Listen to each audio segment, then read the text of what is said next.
So much for that. Oh, you piece of junk. Anybody for a 1,000-pound lead weight? Okay. Now that we got that out of the way, stay. 1,000-pound piece of junk. Okay, it's time for a generator review. And not that useless piece of junk, but something that's far more practical.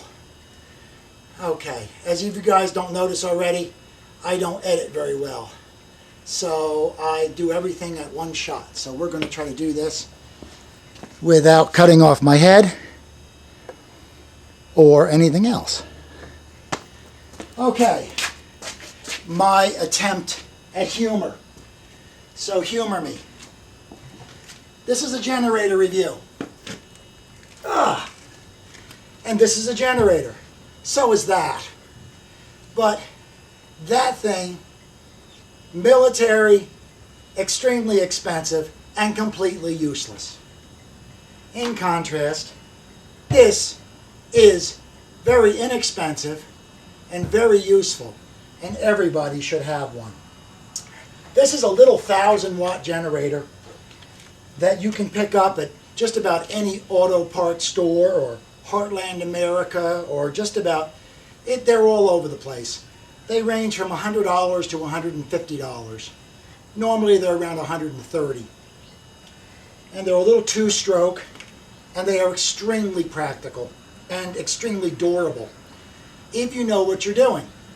There's been various reviews on YouTube about these generators, some of them not so good. But I can tell you right now, I've owned this for over 5 years. And I typically use it with my little portable chainsaw here on parts of the property that are too far to go to put an extension cord. And I happen to really like this little generator. And I think it should be a part of anybody's emergency preparedness. Or if you got a large piece of property, it'll run a small chainsaw, it'll run hedge trimmers, it'll run one of these loppers. It's pretty nice to have. But there are limitations to this. The first thing you need to know about it, it's made in China.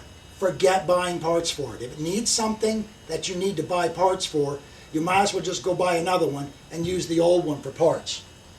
There's a couple things that go wrong with them. If you leave gas in it, 2-cycle gas, even though there's a stabilizer, you're going to get gunk in the carburetor. So far, I've had to take this carburetor apart 3 or 4 times and clean the gunk out of it because I've made mistakes also. It's not a big deal. No gaskets are needed, and you shouldn't need any hard parts. Just take it apart, clean it out with carburetor cleaner, blow it out, and away you go. Other problems have been gas leaks, especially around this little shutoff here. This little shutoff for the gas itself. It tends to want to leak where it attaches to the tank. So far, tightening it has been very successful, and I've cured the gas leak.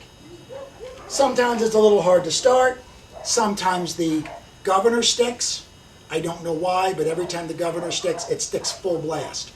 And you end up making about 170 volts AC. So when you're running this thing, you want to make sure that it sounds normal. If it sounds like it's running away with itself, it probably is. Getting in here where the governor attaches to the carburetor and back where it attaches to the bell housing itself, a little bit of oil there, and you're good to go. These are not always calibrated, okay? So you need to find a way to calibrate them. What I have here is a generator tester. It gives me voltage and cycles per second.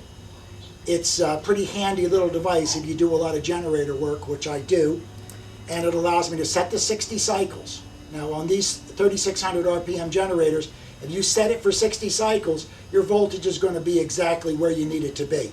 So you don't really set these things for voltage, you set them for cycles or hertz. And that's why I have this little device. If you don't have one of these, one of those little plug-in kilowatt meters will also work. But be aware if the voltage goes up too high or is a little too low, the kilowatt meter will blank out and you won't be able to use it. So you've got to be awful careful that you are within a certain tolerance before you plug the kilowatt meter in. How you adjust these is not with the carburetor. but with a small hex head screw right here. There's a cutout in the gas tank, and you can put your nut driver in there, and you adjust that until you get your 60 cycles. This has been very durable. I've added a few goodies to this. I added an hour meter. Presently, this thing has 251 hours on it. It has been good to me.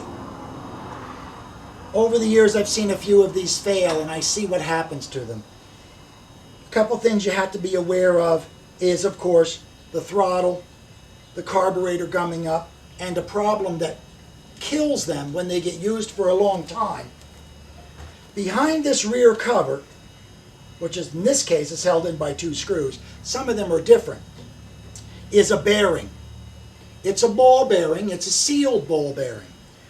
But if you run them too long, that sealed ball bearing gets hot and dries out. And I've seen them seize. And when they seize, they basically self-destruct. You destroy the windings in the generator itself. The brackets that hold the bearing get torn up. You basically ruin the unit. So what I like to do, and I recently just did this one, is remove this cover, get in there, take the bearing out, remove the rubber grease seal, which can be done without damaging it, re-grease the bearing, put the grease seal back in, and put it back inside. If you do that every so often, like I said, I've had it for 5 years and I've only done it once. If you do that every so often, that bearing will not fail. The 2-cycle engine seems to be indestructible. It's a fantastic device. On the back of the unit, where the spark plug is, which I've never needed to take out in all these years, you have your muffler. There is supposed to be a heat shield over here. Don't count on it staying there. It will fall off. No big deal. It makes a little bit of a exhaust leak where the 2 little rivets were. I'm not concerned with it. These things work fantastic. This little one, I just cleaned the carburetor. They're not overly loud, which means if you're using it for emergencies, you can run it without all your neighbors noticing that you've got a generator, at least if your neighbors are a decent distance away. A couple more things that I'll mention is it's not truly a 1,000-watt generator. I would rate this generator at about 850 watts. It simply cannot take 1,000 watts. It can't recover. I'm going to start this in a minute here, and I'm going to, I may not have time to start it. YouTube doesn't give me very much time. Anyway, if you put a 1,000-watt load on it, which I have right here, this is my 1,000-watt load. It's a little box that you basically can choose 1,000 watts or 2,000 watts, resistive load. If you put this on the generator, you end up bogging it down, and it doesn't recover. So it really isn't good for a true 1,000 watts. I'm going to say it's 850. But the noise is quiet, so I'm going to start this thing up, and I'm going to run my timeout. You get to hear what it sounds like, and it's not a bad little tool to have. All right? Very, very simple machine. It has a manual choke. It's got an on-off switch, which on this one was marked backwards. So I ended up remarking it. I had it running already today. That's unloading. 1,000-watt load.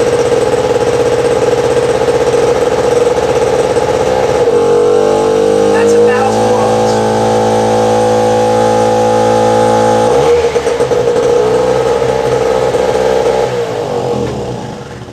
Second thing before I run out of time, when these run out of fuel, they go nuts, up and down with the idle. Don't have anything sensitive connected to it. Be really careful. And no electronics. Motors or lights only. No electronics. It's an unregulated product. Well, that should handle it. I probably ran out of time already. Everybody, we'll see you later.